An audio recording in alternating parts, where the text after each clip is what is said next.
Alright, gentlemen, welcome to the Great Hovering Egg. And today we're going to have to talk about science. So recently, I'm sure many of you have heard, an interstellar comet is passing by the Earth and by the Sun on its way through the Milky Way galaxy. It's been called the Three-Eye Atlas Comet. Three because it's the third discovered interstellar comet. Atlas because that's the team that discovered it.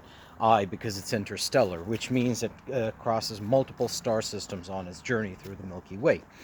Well, anyways, this is an amazing moment in astrophysics and astronomy, and of course, this has reminded me that way before everything, I was a massive, massive, massive space nerd, and I guess I still am. I still enjoy thinking about outer space, still enjoy thinking about planets and stars and galaxies and other celestial bodies. And of course, I've been nerding out over the comet, but as usual, I mean, we don't really talk about my nerdy hobbies on this channel, not really.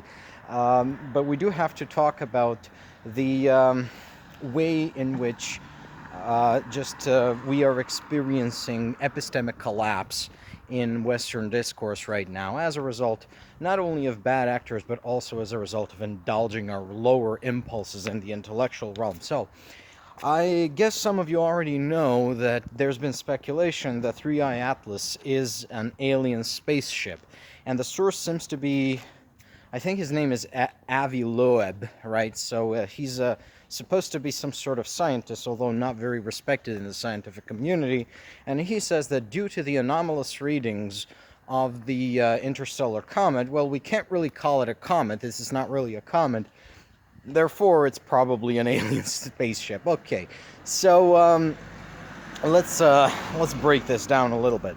Now, it is true that Three-Eye Atlas is an anomalous comet. People have noted that it appears to have a lot more CO2 than water, and that it does have nickel emissions, right, but no ferrous. So that's iron emissions, and usually in nature, nickel and iron are found together. They're not found separate. Where you find nickel, you also have iron. This is true on Earth.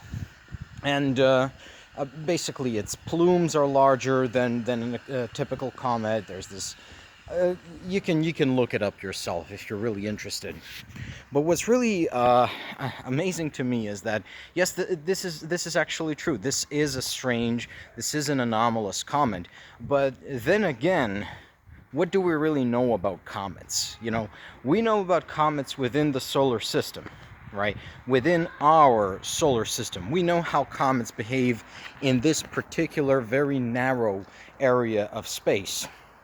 As concerns interstellar comets, our sample size is 3. There have only been 2 detected and studied interstellar comets before this one. This is the third one. So, is it really strange that a comet which behaves atypically for comets, which is to say travels interstellarly instead of within a solar system, and it comes from a different part of the galaxy than our own, well, is it really strange that it behaves in such anomalous ways? No. When it comes to something this unknown, so unknown that our only sample size is 3, right? The sample size is 3.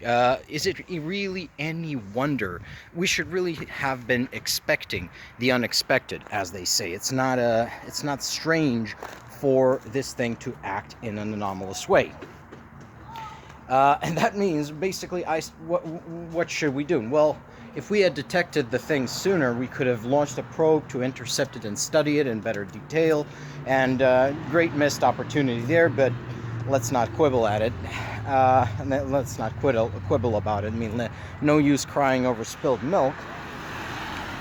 But here it gets interesting, right? Science can accept that, yeah, this is a strange thing which we do not fully understand. It's behaving in all these strange ways.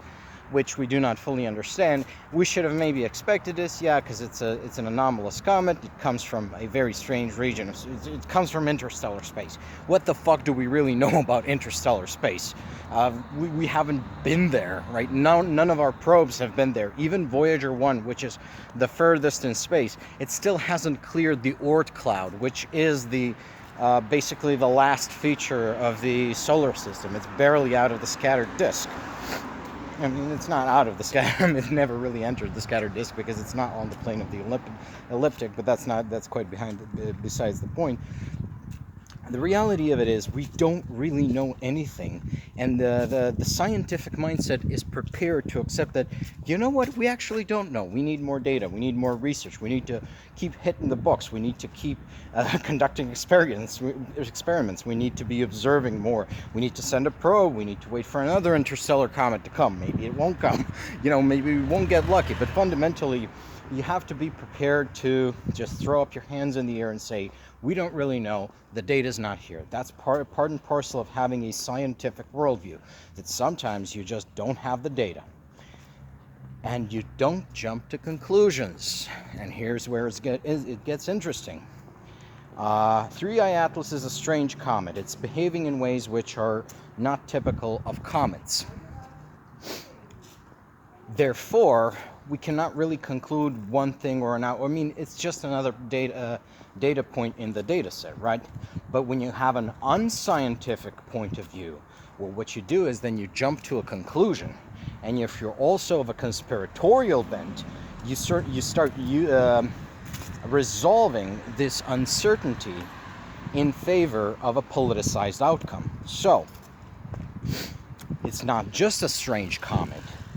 It's an alien spaceship which they are hiding from us because they have a nefarious agenda. They're probably collaborating with the aliens, and the aliens are demons and shit like that.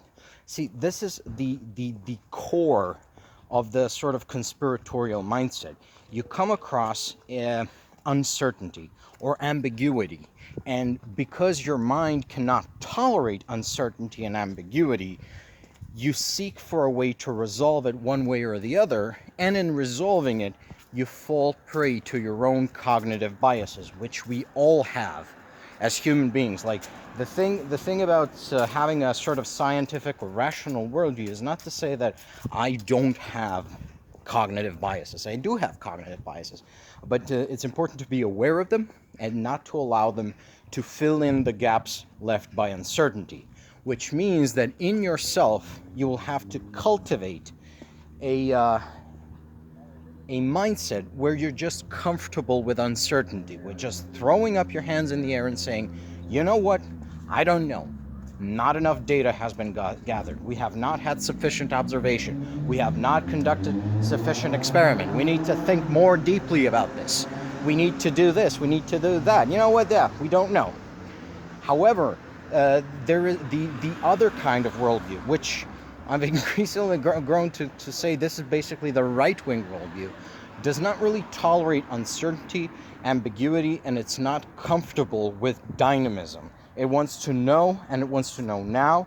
It wants to know with absolute certainty so it can act upon and execute. It does not have patience.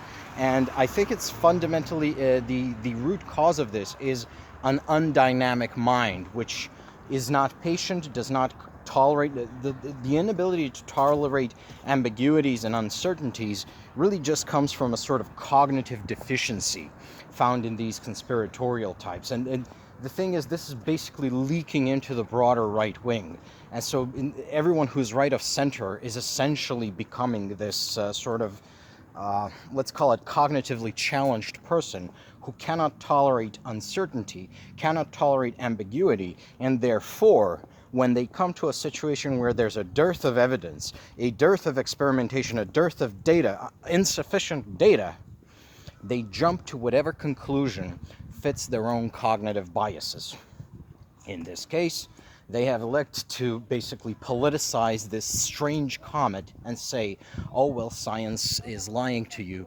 These are actually aliens. And this is also basically, we've seen it for years.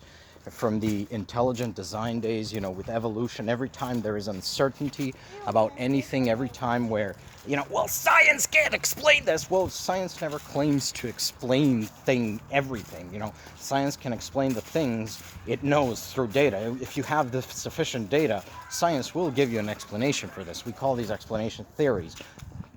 Caveat, I'm not a scientist. I'm a political thinker. I'm a humanities guy.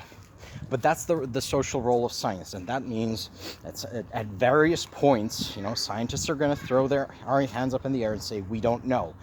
And we got to learn as a society to just be comfortable with that, yeah, actually, we don't know. And another thing here it ties into politics, which is why I also don't believe politics should be strictly scientific, because the rigor of science is too high for politics. You actually need to make judgment calls, to make decisions under conditions of uncertainty, which also requires a degree of comfort, being comfortable with uncertainty. And increasingly I've come to understand that basically you're not going to have that sort of leadership capable of exercising judgment under uncertainty from the political right, because these people, they're not capable of accepting that you don't know, and they're not capable of taking responsibility that even though you don't know, you're going to have to act. What they do is they look for easy solutions to jump to. They look for conclusions to jump to. And 3i Atlas is demonstrative of this sort of cognitive deficiency of the political right, of the conspiratorial scene, whatever you want to call them. People who cannot tolerate uncertainty. Well, I guess that's it for today, and keep watching the skies.